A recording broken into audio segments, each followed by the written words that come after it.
Okay, so after Telemachus tells him, like, basically, like, hey, dude, you can't be sure that Athena is going to help us. Like, you're not the only person on this earth. Odysseus, again, remember, he's known for his wits. He's known for outsmarting everyone. So he has a plan, and he says to his son, before long, they will stand to right and left of us in combat and shouting, when the test comes, our nerve against the suitors in my hall. Here is your part. At break of day tomorrow, home with you. Go mingle with our princes. The swineherd later on will take me down to the port side trail, a beggar by my looks, hangdog and old. If they make fun of me in my own courtyard, let your ribs cage up your springing heart, no matter what I suffer, no matter if they pull me by the heels or practice shots at me to drive me out. Look on, hold down your anger. You may even plead with them, but heaven in gentle terms to quiet their horseplay. Not that they will heed you, rash as they are, facing the day of wrath. Now fix the next step in your mind. So he tells him, like, I'm going to come in, I'm going to be a beggar.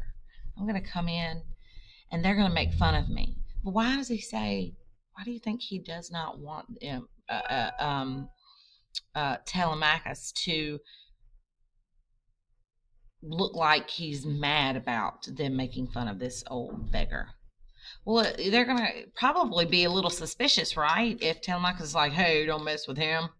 They're like, why do you care? He's just an old guy. He's just, who cares about him?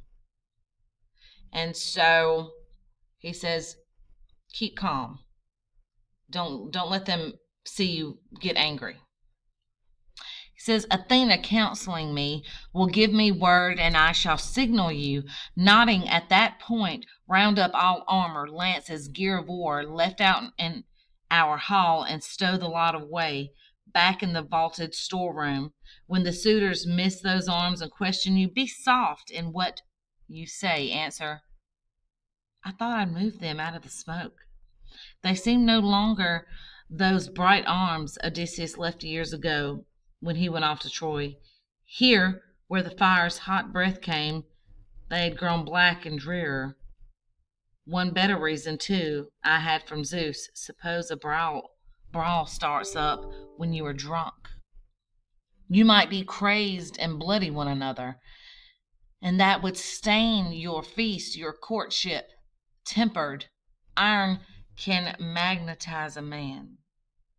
So he says, go hide all their swords, their armor, and tell them that you're just putting it away so that it doesn't get all the soot on it from the fire, and that you don't want them to start fighting and get blood all over it, and go hide it from them.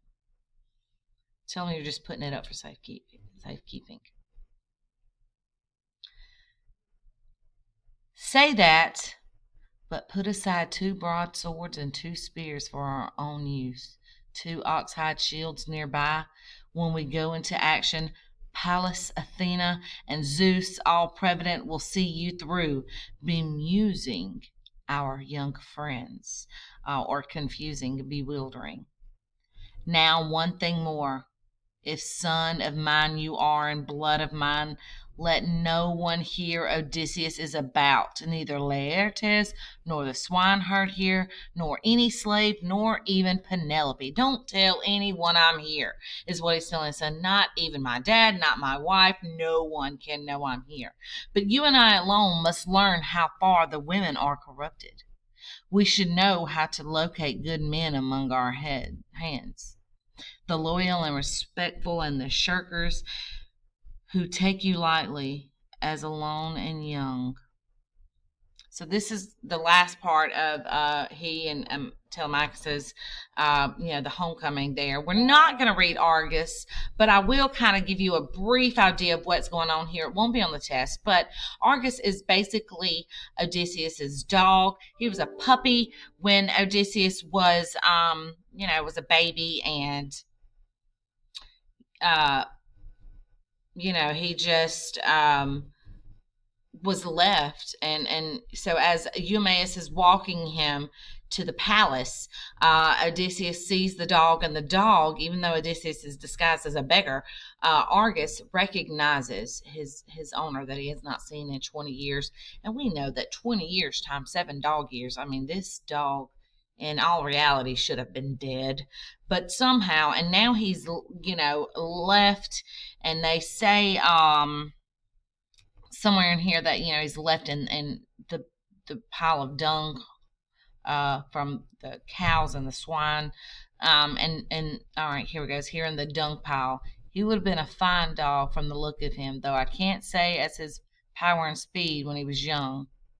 So, he talks about him being a good dog, and Odysseus goes over to him, still not revealing to Eumaeus who he is, but kind of pets Argus, and then Argus dies. And that kind of ends that until we get to the suitors next. So come back and watch that one whenever we get to that point in the story.